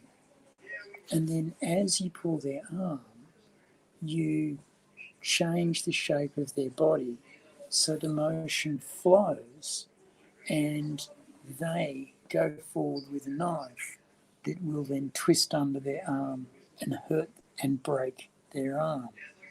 You take the motion forward. Someone's arguing with you. Look into their mind. Don't look into your heart and go, I'm being attacked. Look into their mind and go, this person is attacking me. I want to know why. Find out why, and then kill all of the whys. Kill all that, and then they can't attack you anymore. This person is angry with me. Find out all of the whys of the angry. And when they get personal, and they will, that doesn't hurt you. It doesn't hurt you because only you can hurt you. Only you can experience your emotions. Okay? Yes, I'm not saying you're a robot. Yes, we all get disappointed. Yes, we all get pissed off. Yes, we all get, jealous. We all have those emotions that are downers, but they don't have to consume you. They don't have to be in such a way as to make your life a pawn of what your attacker wants you to be. Okay, I'm a fat kid, and I'm being bullied by a skinny kid calling me a fat kid. Well, what do I do about that? Do I tell a teacher? Well, turns out they don't get expelled, and they pick on me more tomorrow with more kids. Do I turn around and punch them in the head? Turns out that that's assault, and you can get arrested for that. Well, what do I do? Well, hang on. Let's think about this. Why do they need to pick on the fat kid? Well, they need to pick on the fat kid because they need status. Why do they need the status? Is it because they've come down in their group? Is it because they've come down in the school? Is it because they need the status for school? Is it all of that? And you don't have to be killed being a fat kid. You can go, you're only doing this because you've been criticised by your buddies for being because news gets around school. Everyone hears everything. You've been criticised, your buddies, for fucking a dog. That's why you were going after me. So, look, dude, if you need to go after me, you need to go after me. I am fat as I am. You are a dog fucker. Let's leave it at that. And you'll find everyone who was gathering around suddenly looks at the dog fucker and goes, yeah, that was a pointless piece of bullying. And you lost. You couldn't even take down the fat kid. What a loser. And it's very powerful. Remember, I was gay in the 80s. I got poofed bashed 2-3 times a week. It would have been more, except I changed the script. And people would come up to me and say, meet us on the Oval at recess. And I'm going, well, fucking, I'm not going there at recess because I don't get beaten up by a bunch of push-bashers. So, buddy, I'm sorry, I can just see you fading, and I left you for half an hour rather than 10 minutes. I can see your eyelids getting heavy. How are you coping as I cruelly abandoned you for about half an hour? I'm doing fine. I don't know what the folks think of my talking. I think it's probably greatly appreciated. I'm just going to say, look, what I've been doing. This is a Manhattan variation. Manhattan's usually rye whiskey and vermouth. This is rye whiskey with a little bit of vermouth, and the normal recommendation is yellow chartreuse, which I don't have, but I have an Australian herbal liqueur that's very suitable as a replacement called Okar Gold. So this has got little herbal notes that Manhattan doesn't normally have. Still very whiskey forward, as they like to say, very rye forward. But this is my New Orleans cocktail, the cocktail à la Louisiane.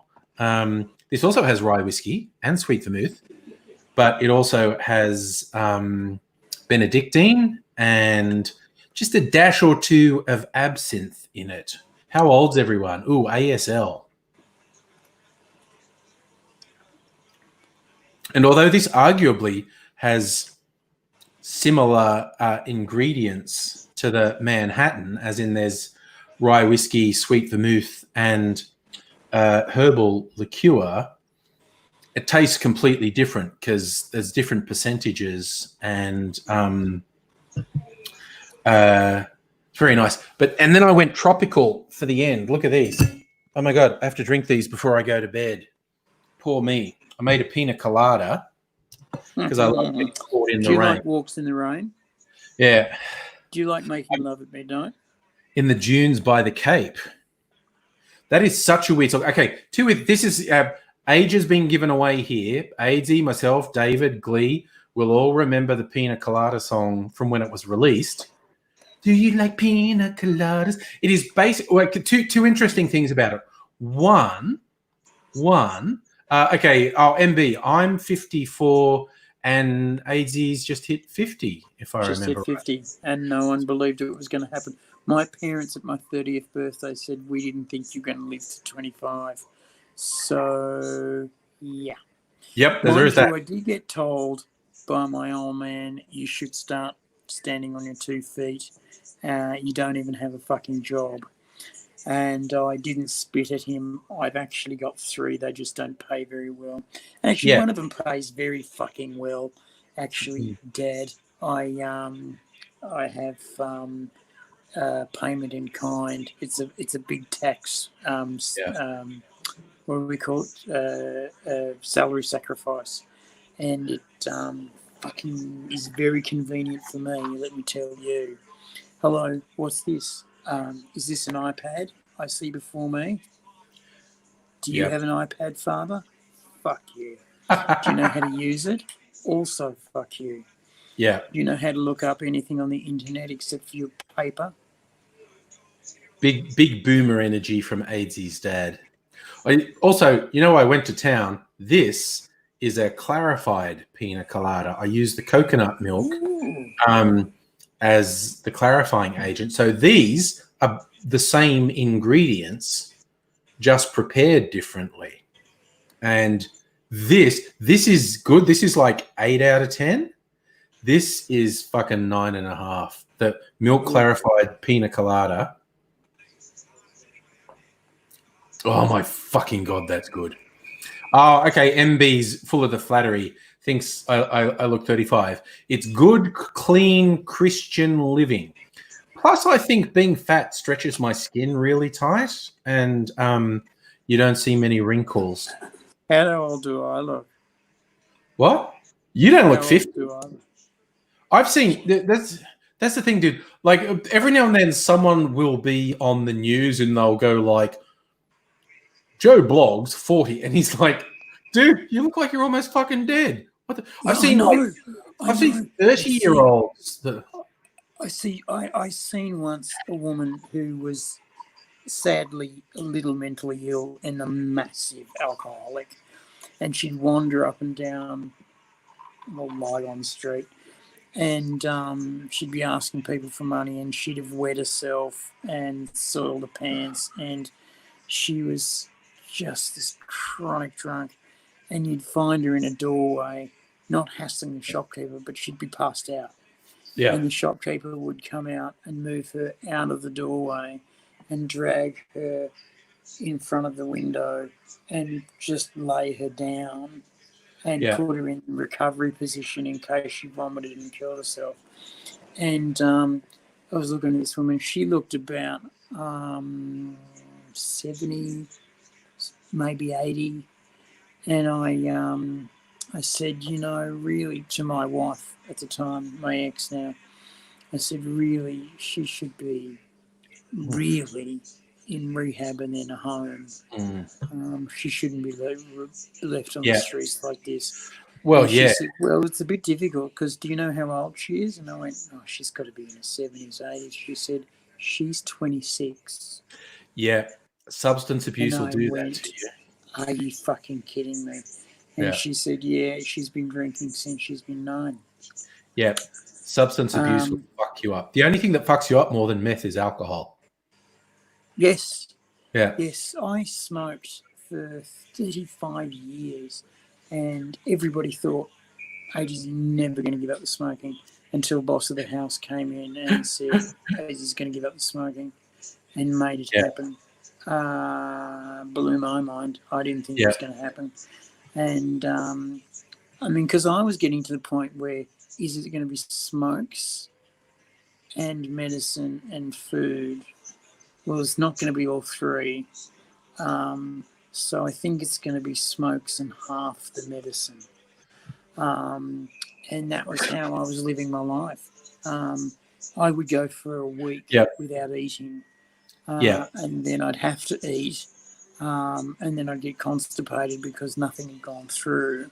And then I'd have to, it was just not the lifestyle you want. And my whole body rebelled. Mind you, I did lose a lot of weight, which I needed to do. Yeah. When I was first arthritic, they put me on steroids because that was genius. And I blew up to 135 kilos. Oh, yes. 80s fat lesbian phase. I don't want to be really cruel to either AIDSy or fat lesbians, but there was this period when you were about 30. Just massive. The only difference between you and our uni lecturers is your skin was green. Yeah.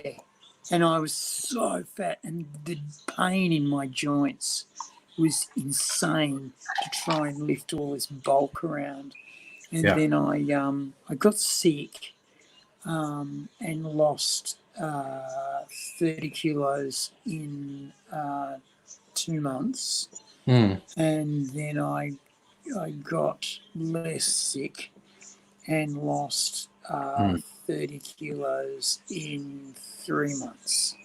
So I lost being sick will help you lose weight. Yeah, I lost 60 kilos out of the 130, and came right back to like 60, 70 kilos and felt fucking great. Nowadays, my fighting weight is about 90. Yeah. But that's to keep muscle bulk up. Unfortunately, in hospital, I've been eating 3 meals a day, which I usually only eat one. But I've been porking up like a motherfucker. Me too, just because of isolation. Yeah. Yeah, I've been just porking it up, and I've just really got to stop. I've got to stop doing this. Just quickly, I want to answer some questions that happened in the chat, because MB was talking about wanting to get into doing YouTube live, like we're doing, and Megaleech suggested, which is what I would have suggested, don't do it directly through YouTube, do it through StreamYard.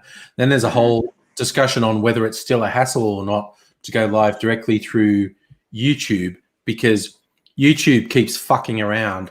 For a certain period of time, YouTube will be easy to live stream on, and then it will be borderline impossible, and you have to use a third-party application. Last I tried, YouTube made it. I was doing streams on YouTube because it was just use Google Hangouts, and then they went, oh, we don't support Google Hangouts anymore, fuck you. And the technology they suggested I found difficult and confusing because I am old, and but then this new product called StreamYard came out last year, which lets you restream just with a single click. Whereas I think a lot of people use Restream.io. You have to do all this technical shit. But yes, StreamYard is very good. I can stream to YouTube and Facebook with no effort on my part whatsoever. So that's worth considering. MB is also saying you're a TikToker now. Yes, I have chosen not to get involved in TikTok because it appears to be a surveillance tool of the Chinese Communist Party. And yes, I know I sound paranoid saying that, but it's not paranoid. It's actually true. So it's actually, I heard that and I thought, oh, what a lot of shit. And then I researched it, and actually it's run by the Chinese government. Yeah. And they make no secret about monitoring. And I'm thinking, so they're sucking down my information for free. Yeah. My image, my oh, and all the apps on your phone or computer. A dude just finished reverse engineering the code, and he went, I thought it was bad. It's so much worse than I thought. It's very bad. Oh, MB, yes. Just recently, they made it very easy to do StreamYard from a phone or tablet. Plus, dude, tomorrow night's going to be party night. The most recent upgrade to StreamYard is you can have 10 people, 10 count 'em people on this, which would probably be unintelligible and noisy and unworkable. But fuck, man, who cares? We'll just have a switcher. We'll just have a switcher. 10 people. And it'll be brutal. I could be really brutal and just switch off everyone's microphone, and you have to hold your hand up to speak. Well, no, you should make it so that everyone's got to hold up their hand to speak, and then you just switch to person, because then you make it less chaotic, and everyone can have a say. Yeah. And then you just make sure that everyone's had their say, because you'll get a controversial topic like, does Adrian's dick drag on the top, or does it drag on the side? Yeah. And that's something that everyone wants to know, and everyone's got an opinion about. And I'll go, look, you talk about it, and then I'll give you the answer. Yeah. And there'll be heated discussions over that. Yeah. So so tomorrow night's going to be party night. Going to see if I can get 10 people on tomorrow night. So that'll be awesome. That'll be an adventure. And I'll be getting be fantastic. It's not that I'm not getting drunk as fuck tonight because I'm drinking 4 cocktails, but just because I have to get rid of them because I've poured them now. But tomorrow night, serious party night. MB, okay, so StreamYard, rather than rely on me, go to the StreamYard site. I'm not sure if they have an app for phones, but basically it's a web. Like you would from your phone, I think you'd do it through your web browser.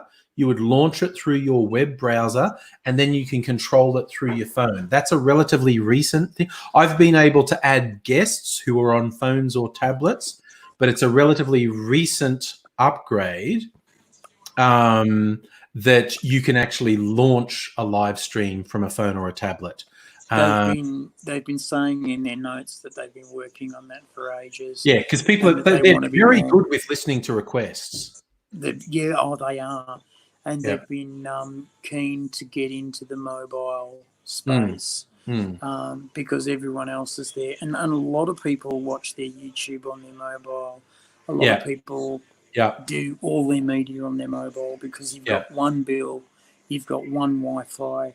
You don't have to buy extra equipment. You can charge on the run, and as soon as it breaks, you can get another one on your plan. So you're winning. Yeah. Megaleech is asking, to join in, do I have to cut your isolation hair and beard? No, man. We want all the hairy. We want the hairy Megaleech. We want the hairy glory. I would die if I didn't at least once get to see Megaleech with hair. Because a man's got to have a picture to go to bed with. Yeah. That's what I'm saying, Megaleech. I know. Hi, Gecko. You know what I mean? Yeah. Look, MB, literally, it's not an app. It's a web page. Like you don't have to download anything. You have to set up an account through their web page, and then you just go, okay, I'm launching a thing. I want it to broadcast to YouTube or to Twitch or to Facebook or whatnot. You don't have to have anything installed on your computer. It's all through a web page. It's really fucking easy. So Megaleech says, picture a homeless Yeti, and you have his current look. And I'm also going to say, if you're after a whiskey cocktail, if you don't like whiskey itself, but you'd like to try a cocktail that might be more approachable, a fucking Manhattan and that's just like whiskey and vermouth, is a nice fucking cocktail. But after 3 cocktails, every cocktail is a nice cocktail. Broadly speaking, true. I find after 3 chocolate soldiers, I can try anything. I was lucky. I drank a few flaming Zambucas in my time, but then I learned how to fire breathe, and then I got challenged to drink a flaming Grand Marnier, and those bastards are very tricky because you can't drink from just there because you'll spill it all over your face and your face will be on fire and everyone will laugh at you. What you've got to do is start the pour and then bring it right up. You can't drink it from there because it's so hot you'll spit it out, and as soon as you spit it out, it'll burn you. And your glass is already getting hot, so it's burning your fingers. So what you do is you start the pour and then you bring it right up, and the fire gets most of the alcohol on the way down, and when it hits your tongue, goes out. And it looks fucking amazing. But you've got to try it a few times with a mask on because you've got to get used to starting and lifting it. Because you can't fuck that up in a pub first time. It's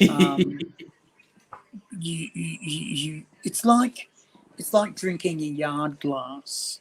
You know, practice, because drinking a yard glass is a whole different ball of fish.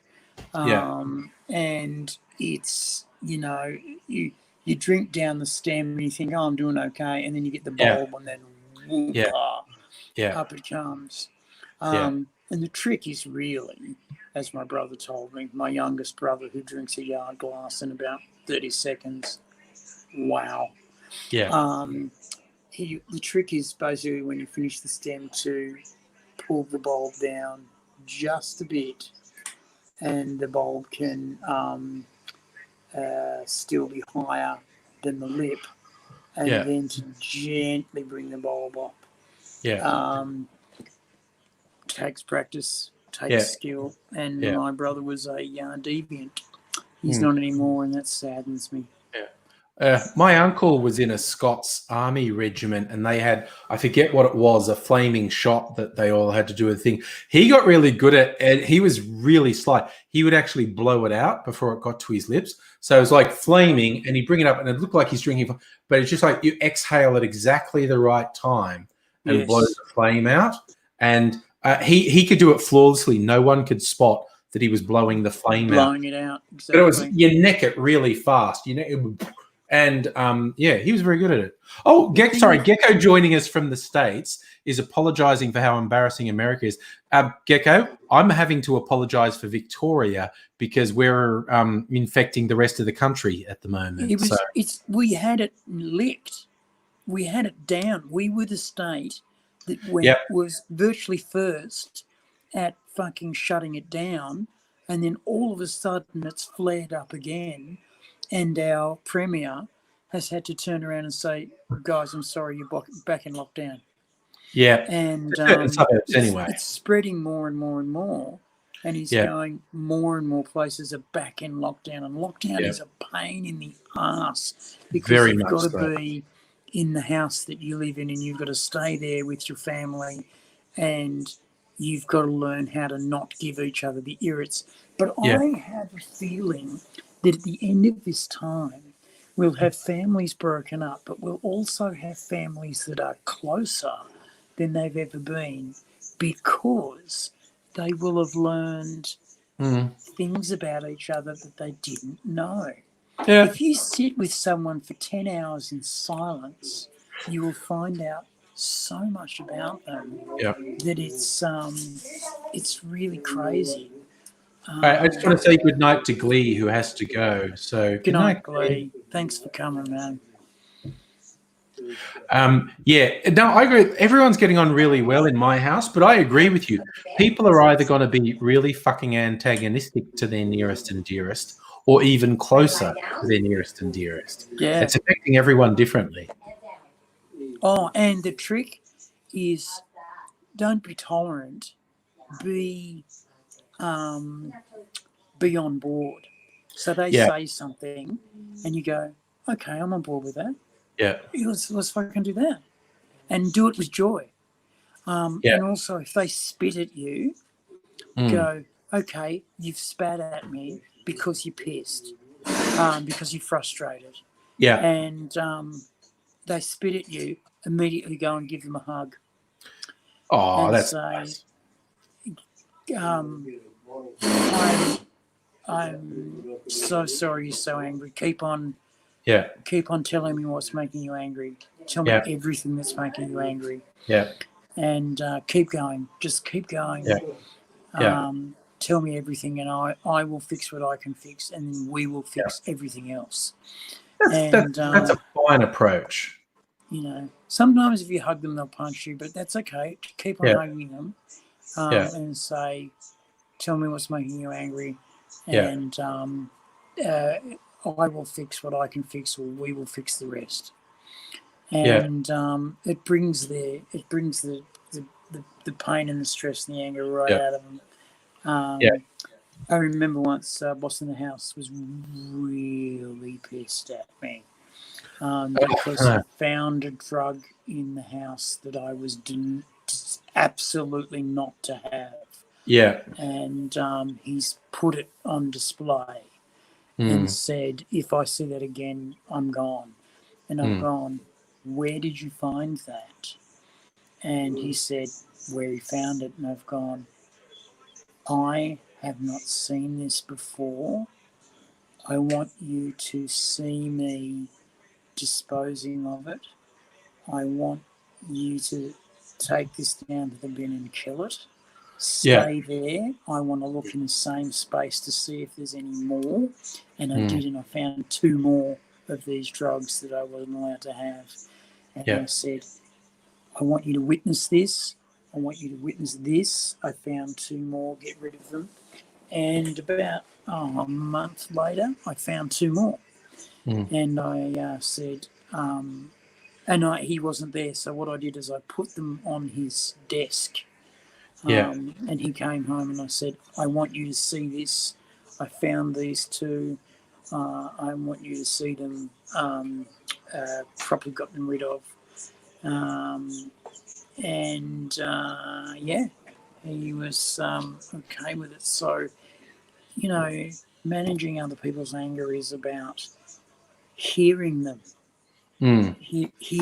listening to their man, hearing them, and maybe altering your behaviour, or altering the communication, or altering the surroundings. Because I watched a wonderful YouTube video by a software dev. I will look it up and I will bring it next fucking live stream. And he said, when there's a plane crash, when there's a bus crash, when there's a relationship crisis, don't look for blame on a person. Never blame a person. Blame a system. Blame a system. Find the problems with the system and fix the problems with the system. Yeah. When a person is angry, it's usually because there's a problem with the system, and you change the system to make it smoother for everyone. That's a good attitude. Yeah. And when boss in the house does something wrong, I go, right, he's done something wrong. He likes his Pepsi, and he doesn't crush the bottles.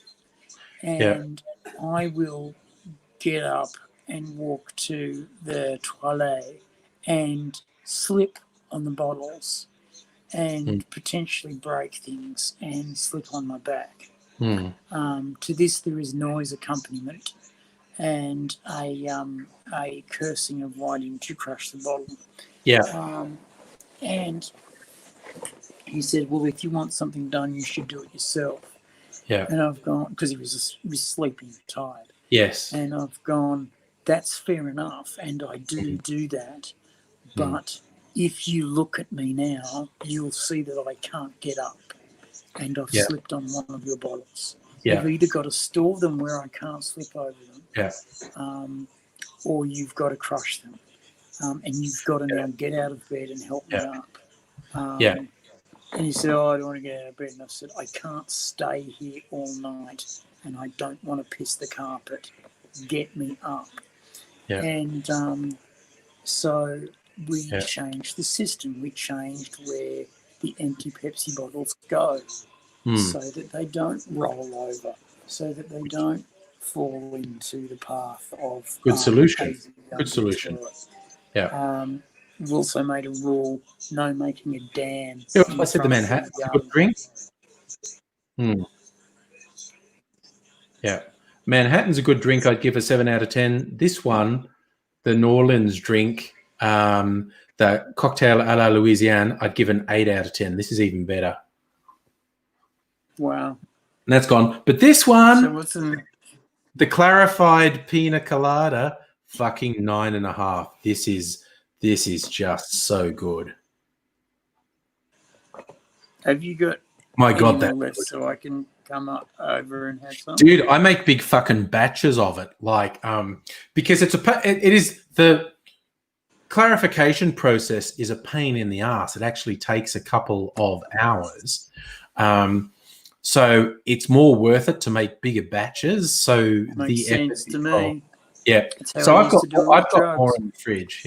I just noticed Gecko was. You remember? I don't know if you do remember. Our friend Gecko was a driver. Like he's driving for the Lyft service in the US, and he's basically on the edge of not doing it anymore because passengers are refusing to wear masks. And there's a whole discussion going on. The thing is, Christ, in America at the moment, you should just assume every motherfucker has the virus. You should assume everyone has it. Because I don't want to accuse anyone, but someone whose name begins with T and ends with rump has fucked their reaction to COVID, and he just fucked it. He could have moved quick. He didn't. Yeah.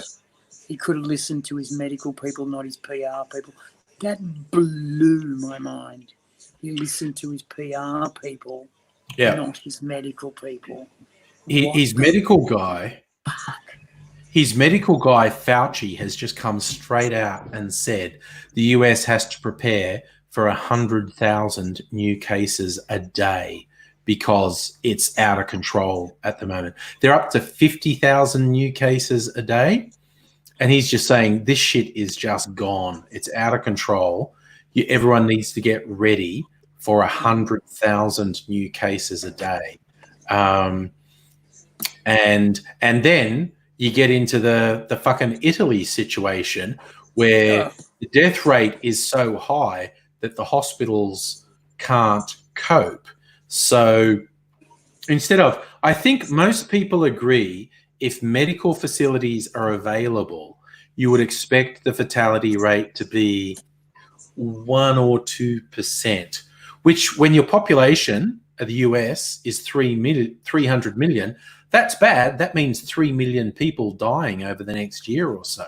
That's right. But if you overwhelm your medical facilities, the death toll ratchets up really quickly to 10%. And then it's like, holy fuck.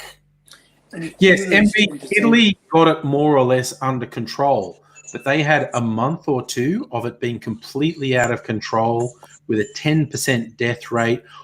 Certain areas of Italy were just being fucking hammered, and they were having a death toll of well over 10%. 10%, more than 10% of cases were dying. And I love the Pope's reaction. He's come out and said we should pray that the virus leaves us. We should also stay indoors. Yeah. We should also follow medical advice and wear masks and pray, especially for the people who are sick, and offer money to the hospitals who need urgent care and stuff. I mean, I love a Pope who fucking mixes in pray and also do.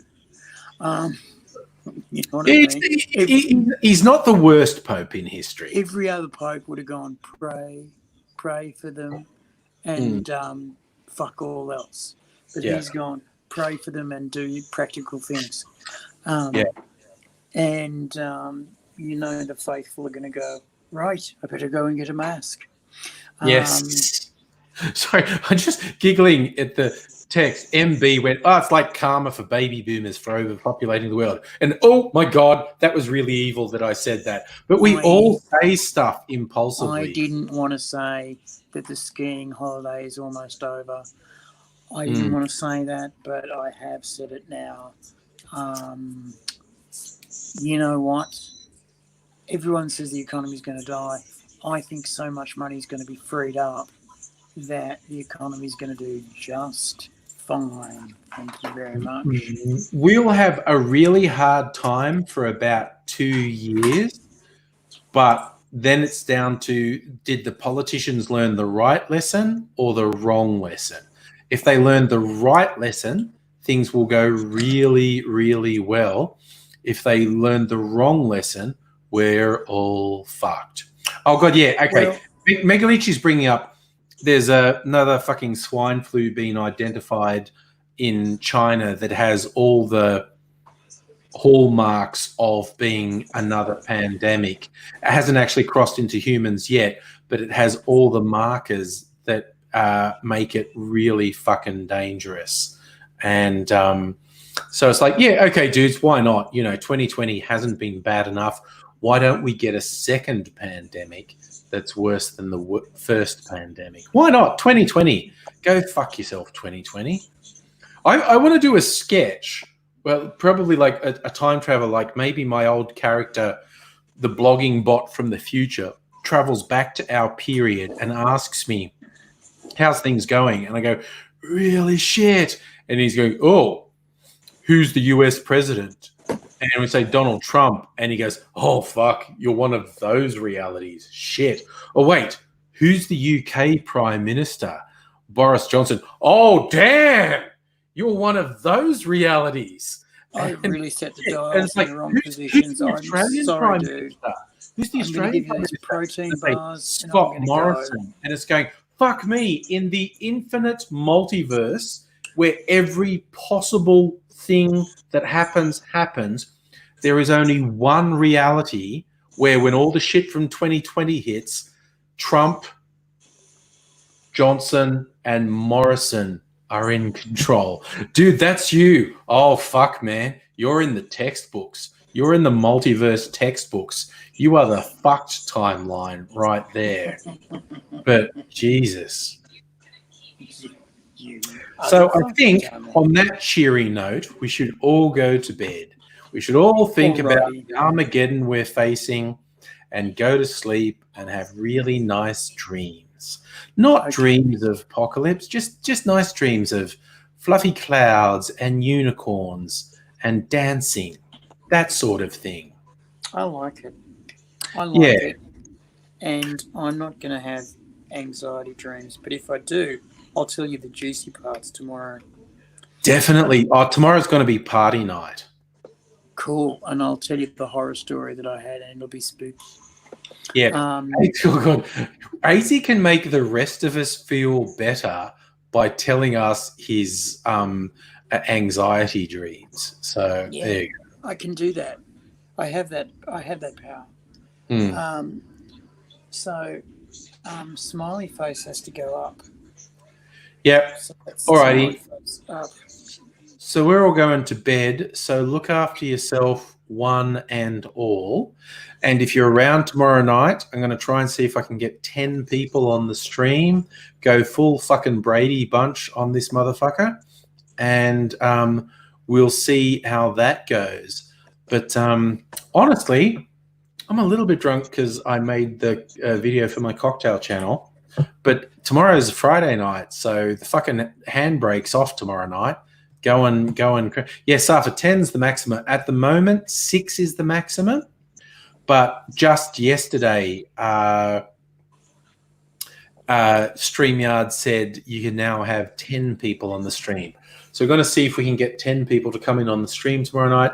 We're going to party. It's going to go wild. I'm going to upset the neighbors. Actually, I have to get Mrs. Angry to remind me when she goes to bed, because when I have a big group of people in the stream, I get excited and I'm too loud and I'm too boisterous. MB, I hope you're here. I hope you're here, Invisible Chicken. I hope everyone who wants to have a go comes in tomorrow night, because it'll be lots of fun.